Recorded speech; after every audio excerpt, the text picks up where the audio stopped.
আপু আপনি মনে প্রথম ডাক্তার কাছে আসছেন তাই না? জি। বেবি প্ল্যান করতেছেন, ডাক্তার কাছে আসছেন। হ্যাঁ। আমি আজকে আলট্রাসোনোগ্রাফি করে আপনার জরায়ুটা মোটামুটি ভালো পাইছি, দুই পাশের ওভারিকে আলাদা করে বোঝা যাচ্ছে না, কিন্তু তলপেটে জরায়ুর পিছনে বড় একটা সিস্ট পাইছি।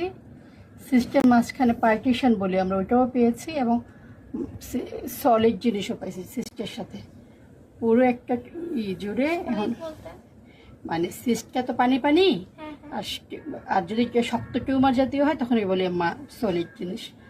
তো ওই পুরো সিস্টটা অনেক বড়, মাঝখানে পার্টিশন অনেকগুলা, আবার ওই সলিড জিনিসও আছে, তাহলে এটা কাইন্ড অফ ওভারিয়ান টিউমার হবে আর কি, সিস্টিক এবং সলিড। তো এটা তো মাত্র পেলাম, আপনার তো কোনো সমস্যা নেই, কমপ্লেন নেই, মানে আপনি বোঝেন না, না। আমরা টিবিএস করে পেলাম আর কি। এখন এটা কিসের থেকে হয়েছে, কি করতে হবে, যে আমরা আরো ইভ্যালুয়েট করে সেই অনুযায়ী চিকিৎসা আগাবো, বুঝতে পারছেন? যেটা বলতেছিলাম, রোগীর যদি ব্যথা বেদনা থাকে ডাক্তার কাছে আগে চলে আসে। আপনার যে এরকম হয়ে আছে আপনি কিন্তু জানেনও না। আজকে আমি টিবিএস না করলে আজকেও হয়তো বা বোঝা যেত না, তাই না?